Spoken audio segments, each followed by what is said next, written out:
Bonjour à tous, on se retrouve pour un nouveau Tech Sama Show, comme d'habitude pour l'actualité informatique et technologique de la semaine. Déjà, première chose, bonne année à tous, c'est le premier Tech Sama Show de l'année 2023, en espérant qu'il y en aura évidemment beaucoup. Bon, en toute logique, il y en a le nombre de semaines qu'il y a dans une année, vu qu'il y en a un par semaine. Si vous entendez d'ailleurs des bruits d'arrière-plan, c'est normal, c'est bientôt l'heure du repas. Donc c'est en train d'être préparé, donc si vous entendez des bruits de casserole ou autre chose, c'est tout à fait normal. Commençons tout de suite, il y a énormément d'actualités.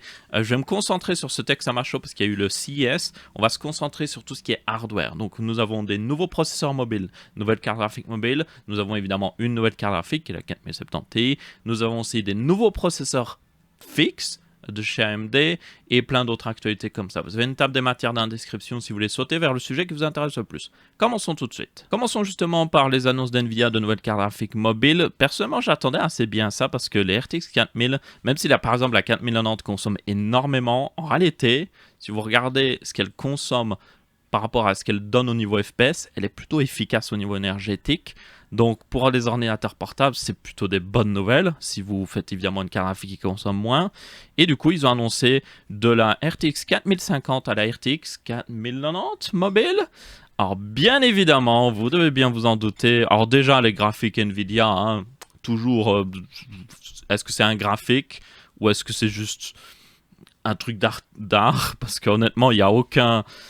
C'est pas très bien labellisé, c'est très dur à lire et évidemment les graphiques ne veulent pas dire grand chose parce que bien souvent ils comparent les performances en ray tracing avec le DLSS 3.0 et tout le tralala d'activer, donc ne regardez pas les graphiques de performance Nvidia. On sait tous très bien que ça ne veut pas dire grand chose.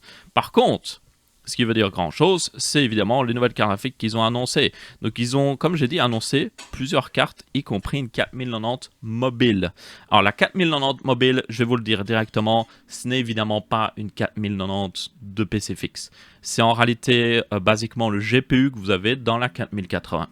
Donc la 4090 mobile et la 4080 de PC fixe légèrement coupée et aussi avec des fréquences plus basses. La 4070 mobile, elle aussi utilisera du coup... il y a aussi la 4080 mobile, elle utilisera, il me semble, le même GPU que la 4070 Ti qui vient de sortir, mais évidemment plus basse fréquence, et ainsi de suite. Donc tenez-en compte, une 4090 mobile, pas du tout une 4090 de PC fixe. C'est personnellement, j'aime pas ça. Franchement, j'aime vraiment pas ça parce que c'est assez stupide parce que la 4090 mobile est la 4080. Donc ils auraient pu juste l'appeler 4080 et ça aurait été correct. Ça aurait été vraiment une 4080, même si elle avait une fréquence plus basse. Mais là, ils font juste... C'est juste pour donner l'impression que c'est une meilleure carte graphique. Alors AMD fait la même chose, hein, je tiens à le préciser, mais c'est juste que je me souviens encore d'NVIDIA qui s'était vanté à la sortie des GTX 1000 sur mobile que les GTX 1000 mobile et les GTX 1000 PC fixe étaient exactement les mêmes, ce qui était le cas. Et puis après ça, ils ont juste abandonné ce truc-là. Donc, NVIDIA, vous pourriez revenir à ce bon vieux temps, c'est meilleur pour le consommateur et c'est beaucoup plus logique. Bref, dans tous les cas, on verra bien ce qu'elles donneront. On n'a pas encore de chiffre de performance pour le moment.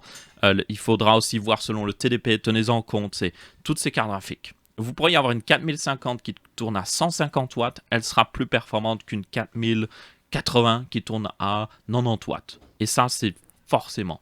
Vous pouvez pas, même avec des meilleurs specs, outrepasser le fait que avoir juste plus d'électricité consommée vous permettra d'avoir des meilleures performances. Donc ça... Il faudra en tenir compte. Donc pour moi, c'est très joli toutes ces annonces. Je suis impatient de voir ce que donnent ces cartes graphiques. Mais je suis plutôt intéressé de voir les ordinateurs portables et les specs exacts qu'il y aura pour ces cartes graphiques dans chaque ordinateur portable. C'est là que ce sera vraiment intéressant. Les cartes graphiques en tant que telles, c'est genre, ouais, c'est bien, mais il faut un ordi qui l'utilise correctement. Donc on verra bien ce que ça donnera. Une nouveauté aussi quand même qu'il y avait toutefois, vite fait, c'est que je sais qu'Asus... J'ai mon le Flow X16 ici actuellement et je sais qu'Asus a sorti un nouveau iGPU avec la 4090. Ça, c'est plutôt cool parce que c'est justement quelque chose que j'ai acheté le Flow X16, je tiens à le préciser, et c'est quelque chose que j'espérais que Asus continue de faire des nouvelles cartes graphiques. Ça veut dire qu'avec un ordinateur d'ancienne génération, je peux utiliser une nouvelle carte graphique de nouvelle génération en upgradant en quelque sorte. Bon, c'est une carte graphique externe, mais c'est quand même cool. Donc ça, c'était une chose que j'étais plutôt content personnellement. Ensuite, parlons de problèmes, parce qu'évidemment, à chaque lancement de GPU, il y a des problèmes. Nvidia a eu des problèmes avec le connecteur 12 pins. Ils ont aussi un problème avec le fait que le BIOS de la carte graphique, des fois, n'outputait pas de signal quand vous démarriez Windows. J'ai eu le problème, personnellement, sur la 4090. Il y avait une mise à jour de BIOS qui était sortie pour ça. Et bien, du coup, c'est autour d'AMD avec les 7900 XTX notamment. Alors, c'est le modèle référence. N'est pas, si vous avez acheté un modèle Red Devil ou autre chose, aucun problème pour vous. C'est ceux qui ont vraiment acheté le modèle AMD de référence qui ont un problème. Et ce problème vient de la chambre à vapeur. Donc, la 7900 XTX a une énorme chambre à vapeur qui couvre toute la carte et vous avez des ailettes par-dessus pour refroidir. Cette chambre à vapeur semble avoir un problème où par moment, en fait, visiblement, soit le liquide dedans a un problème ou soit la chambre a un problème. Et ce qui fait que, en gros, vous avez des gros problèmes de performance, ou plutôt de température, ce qui peut causer des problèmes de performance. Donc, si vous avez une de ces cartes, vérifiez les températures si tout est bon. Si vous avez un problème, vous pouvez la faire remplacer gratuitement par AMD, ça semble logique. Donc, c'est dommage, franchement, qu'ils aient eu un problème comme ça. La 7900 XT de base ne semble pas forcément être affectée parce que c'est une carte différente. Elle consomme moins aussi, elle chauffe moins. Mais il faudra quand même surveiller. L'enquête est toujours en cours pour information. Il y a Debauer notamment qui a ouvert une chambre à vapeur pour voir. Il y a plusieurs déjà publications qui ont enquêté là-dessus. C'est comme le connecteur 12 pins. Tant que l'enquête n'est pas totalement finie, on ne sait pas exactement d'où ça vient. Mais AMD a quand même précisé que c'était un petit pourcentage des cartes qui étaient affectées et qu'elles seraient remplacées. Donc n'hésitez pas à vérifier si vous avez une 7900 XTX de modèle, un modèle référence. Ensuite, nous avons des annonces de nouveaux processeurs chez AMD, notamment les Ryzen 7000 non-X et les Ryzen 7000 X3D. Commençons justement par les versions non-X. Elles sont déjà disponibles, enfin les tests sont déjà disponibles, donc nous savons déjà exactement les performances et ces nouveaux processeurs devraient être disponibles très prochainement sur le marché, donc il faudra voir les prix, ce sera le plus intéressant ça. Déjà au niveau performance, pour ceux qui se demandent, plutôt bon en fait. Ils sont très proches des versions X, ces versions non X. Donc vous avez un 7600, 7700 et un 7900. Vous n'avez pas la version CS-Core toutefois. Donc ils sont très proches au niveau performance et ils consomment beaucoup moins. Vraiment pour moi, j'ai l'impression que vous pouvez déjà le faire avec une version X, c'est limiter le TDP du processeur, lui dire tu consommes moins, mais en fait il tourne toujours très bien en fait. C'est ce que j'ai fait sur mon 7600X personnellement. Je l'ai limité en TDP, il consomme moins. Et il est même plus performant. Et je pense que c'est ce qui arrive avec ces versions non X, c'est que même s'ils sont limités en TDP, en fait AMD était peut-être un peu trop agressif avec le TDP des versions X, ce qui fait que vous n'avez pas forcément beaucoup plus de performance, mais vous avez beaucoup plus de consommation. Donc ces processeurs-là sont franchement, selon moi, une meilleure valeur en fait. Ils sont moins chers, consomment moins et sont presque aussi performants. Ça vaut totalement la peine. Évidemment, Intel a aussi sorti des processeurs et on verra ça après. Donc voilà les tests disponibles. Vous avez Cocotland qui est toujours un excellent site français qui a testé tous les modèles notamment. Donc je vous invite à aller voir. Et on verra bien aussi quand ce sera disponible, voir un petit peu les prix. Nous avons ensuite les 7000 X3D qui sont sortis. Eux, évidemment, ne sont pas encore tout à fait totalement sortis, donc ils arriveront plus tard pour ceux qui se demandent, donc ils seront testés plus tard.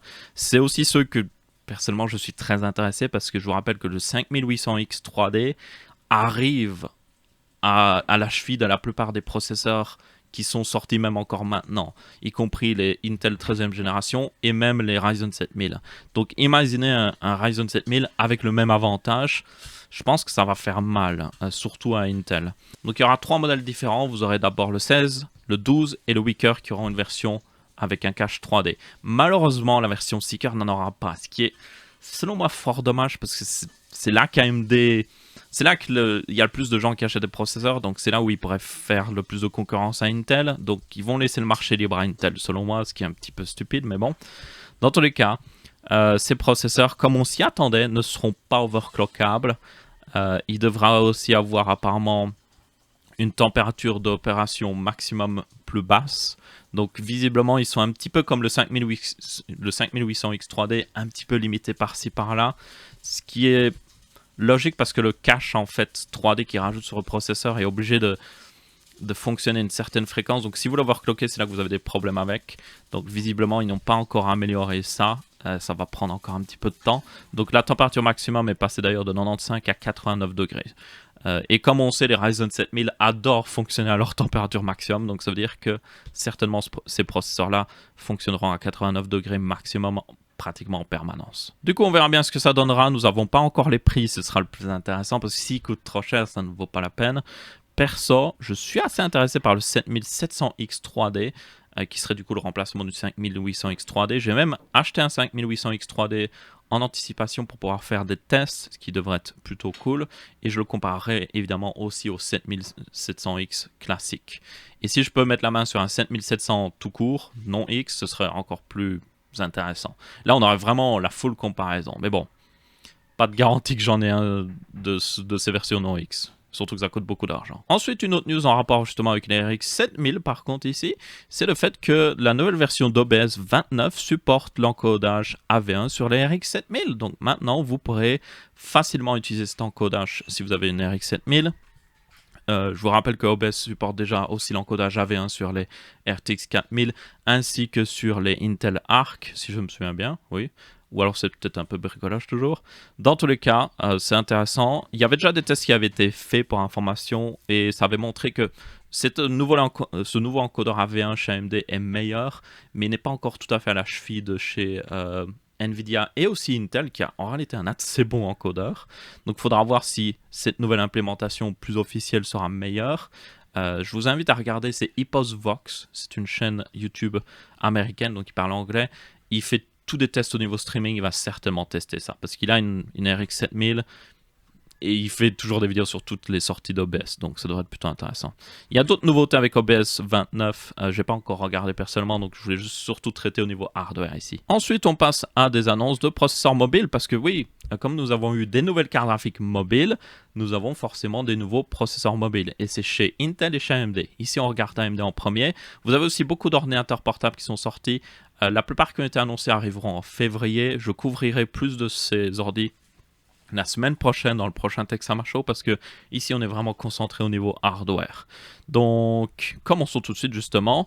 Donc évidemment ces nouveaux processeurs mobiles de chez AMD sont basés sur l'architecture Zen 4. La plus grosse nouveauté au final qu'on a sur ces nouveaux Ryzen mobiles en plus de la nouvelle architecture, c'est que AMD est finalement passé à 16 cœurs au niveau mobile. Donc jusqu'à maintenant, tous les processeurs mobiles AMD, y compris ceux que j'utilise sur cet ordi d'ailleurs, étaient à 8 cœurs maximum 16 threads.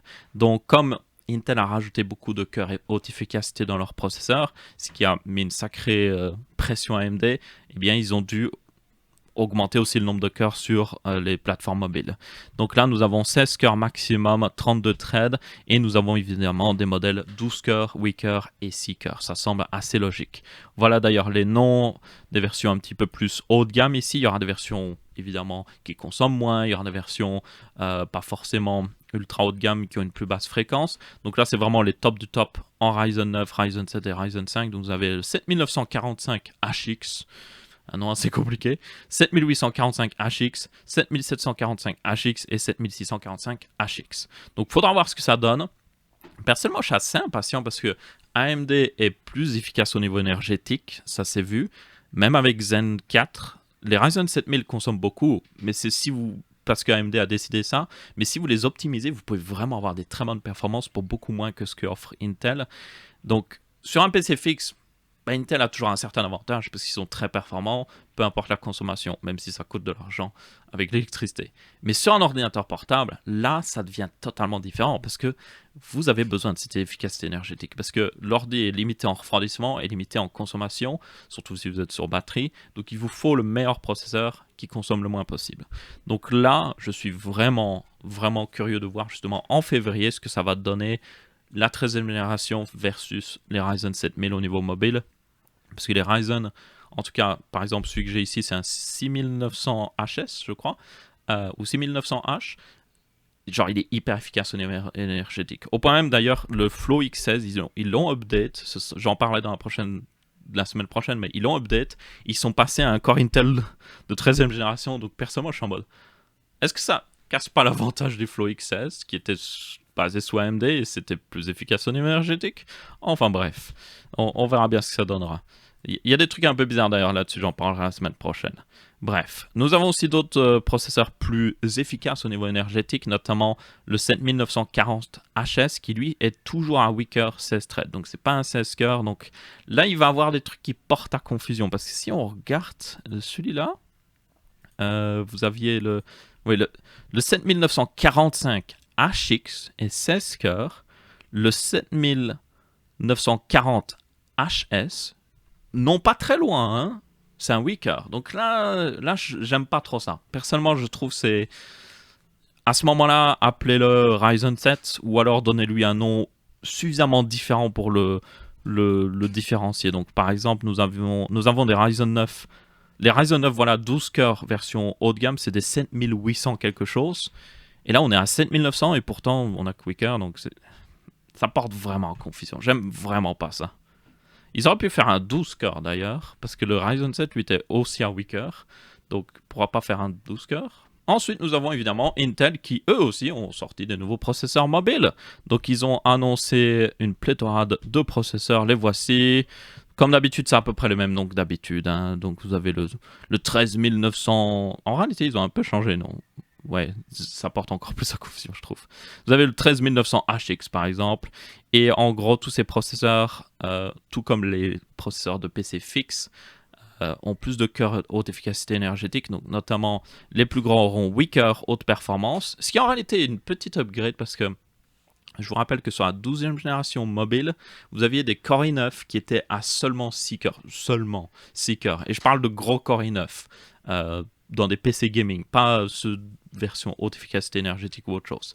Donc ils avaient quand même 6 cœurs. Donc là, Intel a arrêté justement les processeurs 6 cœurs en Core i9 et ils sont vraiment à du full weaker haute performance et ils sont à du 16 cœurs haute efficacité énergétique. Donc on devra avoir réellement pas mal de performance. Évidemment, ces processeurs ne tournent pas à la même fréquence que les versions PC fixes. Ils seront limités normalement... ils pourront turbo à la même fréquence en réalité.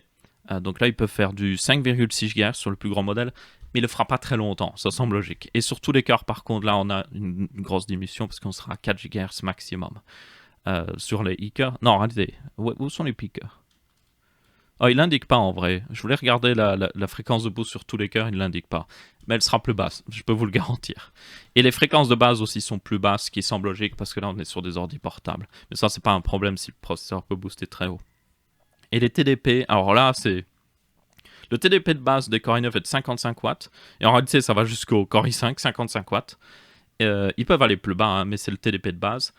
Et le TDP maximum en turbo pourra monter jusqu'à 157 watts. Alors, c'est pas 157 watts pendant même une minute. C'est 157 watts certainement pendant des fois 30 secondes ou même pas 10 secondes. Tenez-en compte. Donc, ça ne devrait pas surcharger le refroidissement de l'ordi portable. C'est vraiment un petit boost de performance quand il y en a besoin. Donc, tenez-en compte, ça ne durera pas très longtemps. Ce sera maximum vraiment, comme je dis, une minute. Donc, ouais. Les Core i7, du coup, eux, ont pour information 8 ou 6 cœurs haute performance, ce qui est un petit peu différent de ce qu'on a sur PC fixe, où ils ont forcément 8 cœurs. Ils ont toutefois 8 cœurs haute efficacité énergétique, ça c'est similaire à la version PC fixe. Et puis les Core i5, eux, ont 6 cœurs haute performance quoi qu'il arrive. Par contre, vous avez un modèle qui a seulement 4 cœurs haute efficacité énergétique. Donc, c'est plutôt intéressant. Personnellement, je pense que le plus intéressant dans tout ça, ce sera l'un de ces Core i5. 6 cœurs haute performance, 8 cœurs haute efficacité énergétique, c'est littéralement les mêmes specs que le Core i9 mobile d'ancienne génération, mais vous l'aurez pour moins cher. Donc, c'est plutôt intéressant. Ils ont aussi annoncé des processeurs efficaces au niveau énergétique, donc c'est-à-dire pas des versions forcément pour le pur gaming. On les voit ici, donc ils ont un TDP de base de 45 watts. Donc c'est les versions normales H, basiquement. Alors que les versions qu'on a vues au-dessus, c'était les versions HX, qui eux sont plus destinées au gaming. Et puis on a évidemment des designs encore plus, là, les P, les U series, qui eux sont vraiment pour les ultra portables et tout ça. On a aussi des nouveaux processeurs de PC fixe qui ont été annoncés par Intel. Donc c'est notamment tous les Core i5 version non K qu'on attendait, donc notamment le 13600, le 13400 notamment que j'attends beaucoup, et le 13400F aussi, qui devrait être très intéressant. Et du coup, on a aussi les specs total, qui est du coup 6 cœurs haute efficacité, 6 cœurs haute performance et 4 cœurs haute efficacité énergétique. Donc oui, ils ont mis quand même des cœurs haute efficacité énergétique dedans, visiblement. Donc ça, c'est plutôt intéressant, parce que l'ancienne génération, il n'y avait pas de cœur haute efficacité énergétique, il n'y avait que du pure performance. Donc là, ça devrait leur donner un petit boost au niveau multicœur. Donc ceux-là, en particulier, je les attends énormément, notamment le 13400F, qui, si il arrive à faire encore mieux que le 12400F, franchement, AMD a du souci à se faire, parce que ça va être un processeur qui va sortir à même un peu plus de 200 €, même pas 200 €. Et du coup, ça devrait faire une sacrée concurrence. Ensuite, au niveau carte mobile AMD, ben, ils en ont annoncé aussi. Alors, ils ont une autre stratégie d'NVIDIA. NVIDIA a sorti littéralement toute leur gamme d'un coup. AMD, eux, ici, ils ont sorti seulement plus le milieu de gamme, pas forcément du ultra haut de gamme. Donc, si on regarde le graphique ici, nous avons la plus grande, ce sera la RX 7600M XT, qui aura 32 compute units. Pour vous situer un petit peu, la 7900 XT en a 82 et la 7900 XX en a 96, il me semble. Donc c'est beaucoup plus bas au niveau spec, mais évidemment c'est une carte graphique milieu de gamme ici. Elles auront des TDP qui auront de 75 watts à 120 watts, et comme vous pouvez voir, il y a différents modèles. Nous avons aussi une RX 7700S qui pourrait paraître plus performante, mais c'est une version S, donc à mon avis, il est plus efficace au niveau énergétique, je suppose. Peut-être pour des ultras beaucoup hautes. Et là, à peu près techniquement les mêmes specs en vrai, mais le TDP va moins haut. Et vous avez du coup aussi une 7600M, 7600S, 6000, et puis vous avez des nouvelles RX 6000 qui reviennent, qui ressortent de leur tombe et qui sont en mode nous sommes toujours là. Et c'est certainement pour les plus petits ordi portables avec des TDP évidemment beaucoup plus bas. Donc, yep, c'est à peu près tout au niveau de ces cartes graphiques mobiles.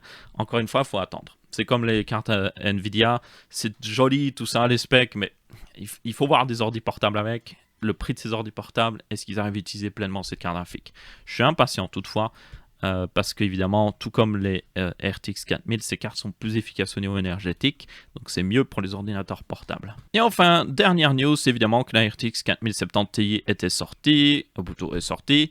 J'ai fait un test, si vous l'avez vu. Dans mon test, toutefois, depuis que les tests sont sortis, je vais pas aller voir les tests des autres, et j'ai eu un petit peu moins de performance sur ma 4070 Ti. Moi, elle était plus au niveau d'une 3080 Ti pour information, alors que d'autres publications la voient plus au niveau d'une, même par moment, d'une 3090 Ti. Donc ça, j'étais un petit peu surpris parce que je fais toujours plusieurs fois le test. J'utilise évidemment le driver donné par Nvidia, et ma table de bench ne fait que des bench. Donc il n'y a rien qui tourne dessus qui pourrait enlever des performances. Donc, juste pour être sûr, pour les prochains tests, je vais reset Windows, je vais réinstaller Windows de base. Je vais aussi update ma liste de jeux. En réalité, j'aimerais inclure notamment GTA V parce que c'est un jeu très joué. Donc, je vais inclure plus de jeux qui sont très joués, et puis des jeux qui sont dans des marchés niches. Par exemple, les jeux de stratégie sont un peu particuliers, il faut toujours les inclure, notamment Civilization 6. Donc, je vais update la liste de jeux, je vais update le PC en tant que tel. Je vais aussi passer un nouveau kit mémoire DDR5 qui devrait donner des meilleures performances pour le Core i5, et du coup ça devrait donner des chiffres plus réalistes, je l'espère.